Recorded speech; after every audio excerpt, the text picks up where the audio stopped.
ನಾರಾಯಣಂ ಸುರಗುರುಂ ಜಗದೇಕನಾಥಂ ಭಕ್ತಪ್ರಿಯಂ ಸಕಲಲೋಕನಮಸ್ಕೃತಂ ಚ ತ್ರೈಗುಣ್ಯವರ್ಜಿತಮಜಂ ವಿಭುಮಾದ್ಯಮೀಶಂ ವಂದೇ ಭವಗ್ನಮರಾಸುರಸಿದ್ಧವಂದ್ಯಂ ವ್ಯಾಸಂ ವಸಿಷ್ಠನಪ್ತಾರಂ ಶಕ್ತೇಃ ಪೌತ್ರಮಕಲ್ಮಷಂ ಪರಾಶರಾತ್ಮಜಂ ವಂದೇ ಶುಕತಾತಂ ತಪೋನಿಧಿಂ. ಶ್ರೀ ಗುರುಭ್ಯೋ ನಮಃ. ಹರಿ ಓಂ. ವಿಷ್ಣು ಸಹಸ್ರನಾಮ ಸ್ತೋತ್ರದ 98ನೆಯ ಶ್ಲೋಕದ ಚಿಂತನೆಯನ್ನು ಇವತ್ತು ಮಾಡಬೇಕು. ಅಕ್ರೂರಃ ಪೇಶಲೋ ದಕ್ಷೋ ದಕ್ಷಿಣ ಕ್ಷಮಿನಾಂಬರಃ ವಿದ್ವತ್ತಮೋ ವೀತಭಯಃ ಪುಣ್ಯಶ್ರವಣಕೀರ್ತನಃ.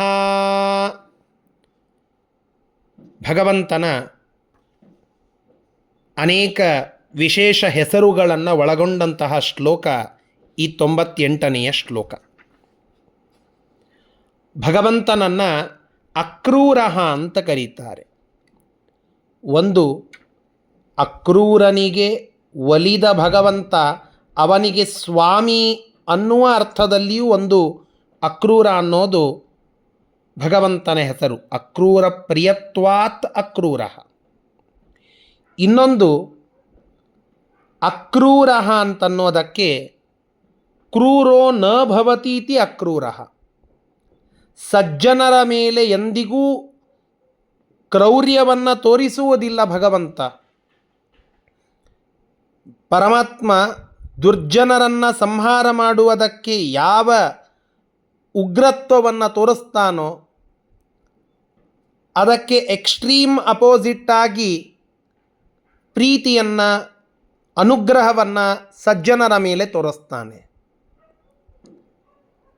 ಕಂಸನ ಮೇಲೆ ಯಾವ ತರಹ ಕೃಷ್ಣ ತನ್ನ ಬಲವನ್ನು ತೋರಿಸಿ, ಪರಾಕ್ರಮವನ್ನು ತೋರಿಸಿ ಅವನ ಸಂಹಾರವನ್ನು ಮಾಡಿದನೋ ಅಷ್ಟೇ ಪ್ರೀತಿಯಿಂದ, ಅಷ್ಟೇ ಔದಾರ್ಯದಿಂದ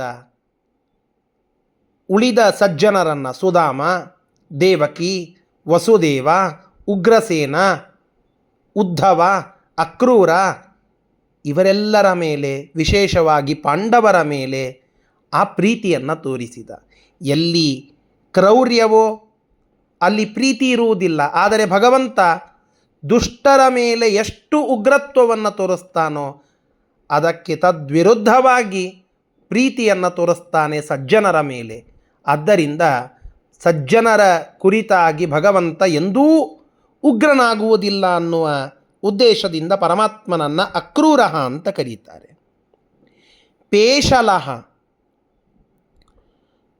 ಪೇಶಲೋ ಮನೋಹರಃ ಅಂತ ಒಂದು ಅರ್ಥ.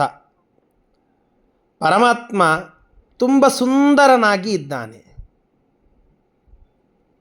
ಆ ಭಗವಂತನ ರೂಪವನ್ನು ಕಣ್ಣ ಮುಂದೆ ತಂದುಕೊಂಡು ಧ್ಯಾನವನ್ನು ಮಾಡುತ್ತಾ ಇದ್ದರೆ ಈ ಜಗತ್ತಿನ ಆಗು ಹೋಗುಗಳನ್ನು ಒಬ್ಬ ಭಕ್ತ ಮರೆತು ಹೋಗ್ತಾನೆ. ಅಷ್ಟು ಸುಂದರನಾಗಿದ್ದಾನೆ ಪರಮಾತ್ಮ. ರಾಮರೂಪವನ್ನು ತೆಗೆದುಕೊಳ್ಳಿ, ಕೃಷ್ಣ ರೂಪವನ್ನು ತೆಗೆದುಕೊಳ್ಳಿ, ಮೂಲ ನಾರಾಯಣ ರೂಪವನ್ನು ತೆಗೆದುಕೊಳ್ಳಿ, ವಾಮನ ರೂಪವನ್ನು ತೆಗೆದುಕೊಳ್ಳಿ, ವಿಶೇಷವಾಗಿ ಈ ಎಲ್ಲ ರೂಪಗಳ ಚಿಂತನೆಯನ್ನು ಮಾಡುವಾಗ ಆ ಭಗವಂತನ ಮುಖ ಸೌಂದರ್ಯ, ಅವನ ಕೈಗಳಲ್ಲಿ ಇರುವ ಅನೇಕ ಶಂಖ ಚಕ್ರ ಗದಾ ಪದ್ಮಗಳು, ಆ ಪೀತಾಂಬರ, ಆ ಸುಂದರವಾದ ವಕ್ಷಸ್ಥಲ, ಉದರ, ಕೊರಳು, ಭುಜಗಳು, ತುಟಿಗಳು, ಕಿವಿಗಳಲ್ಲಿರುವ ಕರ್ಣಕುಂಡಲಗಳು, ಕಿರೀಟ, ಕಣ್ಣುಗಳು, ಕಣ್ಣಿನ ಹುಬ್ಬು, ಈ ಎಲ್ಲ ಆ ಪರಮಾತ್ಮನ ಮುಖದಲ್ಲಿ ಕಾಣುವ ಮಂದಹಾಸ, ಇದನ್ನು ನೋಡಿದಾಗ ಆ ಪರಮಾತ್ಮ ಪೇಶಲ ಅಂತ ನಮ್ಮ ತಲೆಗೆ ಬರಬೇಕು. ಶ್ರೀ ಮನೋಹರ ಸೋಮಸುಂದರ. ಆ ಪರಮಾತ್ಮ ತುಂಬ ಮನೋಹರವಾಗಿದ್ದಾನೆ. ತನ್ನ ರೂಪ ಸೌಂದರ್ಯವನ್ನು ಭಕ್ತರ ಮನಸ್ಸಿನಲ್ಲಿ ಇರುವಂತೆ ಮಾಡಿ ತಾನು ಅವರೆಲ್ಲರನ್ನ ಆಕರ್ಷಣ ಮಾಡುತ್ತಾನೆ, ಅವರ ಮನಸ್ಸನ್ನು ತನ್ನತ್ತ ಸೆಳೀತಾನೆ ಅನ್ನುವುದಕ್ಕಾಗಿ ಪೇಶಲಹ ಇದು ಭಗವಂತನ ಹೆಸರು. ದಕ್ಷ ಸಜ್ಜನರಿಗೆ ವರಗಳನ್ನು ಕೊಟ್ಟು ಅವರನ್ನು ತನ್ನ ವಿಶೇಷವಾದ ಒಲುಮೆಗೆ ಪಾತ್ರರಾಗುವಂತೆ ಮಾಡುತ್ತಾನೆ. ಈ ವಿಷಯದಲ್ಲಿ ಅವನು ದಕ್ಷ. ಅದರಂತೆ ಯಾರು ತಪ್ಪೆಸಗಿ ಪಾಪವನ್ನು ಮಾಡುತ್ತಾರೋ ಅವರನ್ನು ಶಿಕ್ಷಿಸುವ ವಿಷಯದಲ್ಲಿಯೂ ದಕ್ಷ. ಹೀಗೆ ಸಮರ್ಥನಾಗಿದ್ದಾನೆ ಶತ್ರುಗಳ ಸಂಹಾರದಲ್ಲಿಯೂ ಸಜ್ಜನರ ರಕ್ಷಣೆಯಲ್ಲಿಯೂ. ಆದ್ದರಿಂದ ಪರಮಾತ್ಮನನ್ನು ದಕ್ಷ ಅಂತ ಕರೀತಾರೆ. ದಕ್ಷಿಣ ಪರಮಾತ್ಮ ಕುಶಲನಾಗಿದ್ದಾನೆ. ದಕ್ಷಿಣ ಅನ್ನೋದಕ್ಕೆ ಕುಶಲ ಅಂತ, ಉದಾರ ಅಂತಲೂ ಒಂದರ್ಥ. ಹೀಗೆ ಕುಶಲನಾಗಿದ್ದಾನೆ, ಸರಳ ಉದಾರನಾಗಿದ್ದಾನೆ. ಆದ್ದರಿಂದ ಭಗವಂತನನ್ನು ದಕ್ಷಿಣ ಅಂತ ಕರೀತಾರೆ. ಕ್ಷಮಿನಾಂ ವರಹ ನಮ್ಮ ತಂದೆ ತಾಯಿಗಳು, ಗುರುಗಳು, ಹಿರಿಯರು ನಾವು ಮಾಡುವ ಅನೇಕ ತಪ್ಪುಗಳನ್ನು ಕ್ಷಮಿಸ್ತಾರೆ. ಅವರೆಲ್ಲ ಕ್ಷಮಿ. ಆ ಕ್ಷಮೆಯನ್ನು ತೋರುವ ಔದಾರ್ಯವನ್ನು ಉಳ್ಳ ನಮ್ಮ ಎಲ್ಲ ಹಿರಿಯರು, ಅವರಲ್ಲಿ ವರ ಶ್ರೇಷ್ಠನಾದಂಥವನು ಭಗವಂತ.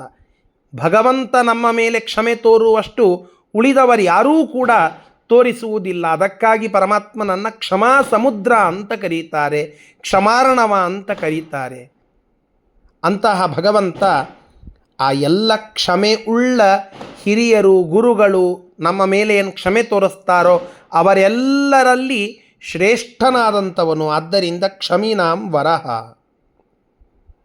ವಿದ್ವತ್ತಮಃ ಅದರಂತೆ ಜ್ಞಾನ ಉಳ್ಳ ಮಹಾ ವಿದ್ವಾಂಸರಿಗಿಂತ ಉತ್ತಮ. ಯಾಕೆಂದರೆ ಅವರೆಲ್ಲರ ಜ್ಞಾನಕ್ಕೆ ವಿಷಯ ಅವರು ಓದುವ ವೇದಶಾಸ್ತ್ರ ಪುರಾಣಗಳಿಂದ ಪ್ರತಿಪಾದ್ಯನಾದ ಪರಮಾತ್ಮನೇ.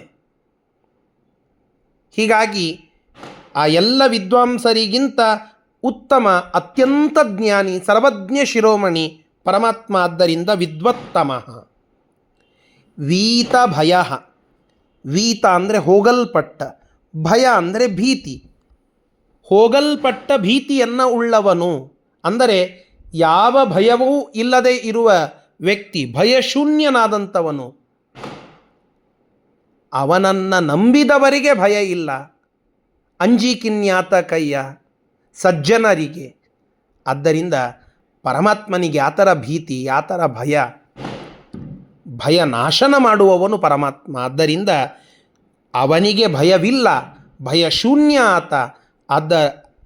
ಆ ಕಾರಣಕ್ಕಾಗಿ ಅವನಿಗೆ ಹೆಸರು ವೀತ ಭಯ. ಪುಣ್ಯಶ್ರವಣ ಕೀರ್ತನ. ಪುಣ್ಯಶ್ರವಣರು ಅಂತಂದರೆ ಪುಣ್ಯವಾದ ಅಂದರೆ ಪವಿತ್ರವಾದ ಶಾಸ್ತ್ರಗಳ ಶ್ರವಣವನ್ನು ಮಾಡುವಂಥವರು. ಅಂತಹ ಪವಿತ್ರವಾದ ಶಾಸ್ತ್ರಗಳ ಶ್ರವಣವನ್ನು ಮಾಡುವಾಗ ಆ ಎಲ್ಲ ವಿಚಾರಗಳಿಗೆ ವಿಷಯ, ಮುಖ್ಯವಾದ ವಿಷಯ ಯಾರೋ? ಏ ಪರಮ ಪವಿತ್ರಂ ಭಗವಂತಂ ಶ್ರುತವಂತಹ ತೇ ಪುಣ್ಯಶ್ರವಣ.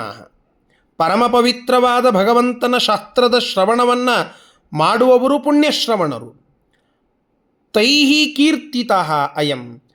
ಆ ಎಲ್ಲ ಪುಣ್ಯಶ್ರವಣರಾದ ಸಜ್ಜನರು, ವಿದ್ವಾಂಸರಿಂದ ಕೀರ್ತಿತನಾಗ್ತಾನೆ ಪರಮಾತ್ಮ. ಆದ್ದರಿಂದ ಪುಣ್ಯಶ್ರವಣ ಕೀರ್ತನ ಅಥವಾ ಪುಣ್ಯಕರವಾದ ಶಾಸ್ತ್ರಗಳ ಶ್ರವಣವನ್ನು ಮತ್ತು ಕೀರ್ತನವನ್ನು ಯದ್ವಿಷಯಕವಾಗಿ ಮಾಡುತ್ತೇವೋ ಅಂತಹ ಪರಮಾತ್ಮ ಪುಣ್ಯಶ್ರವಣ ಕೀರ್ತನ.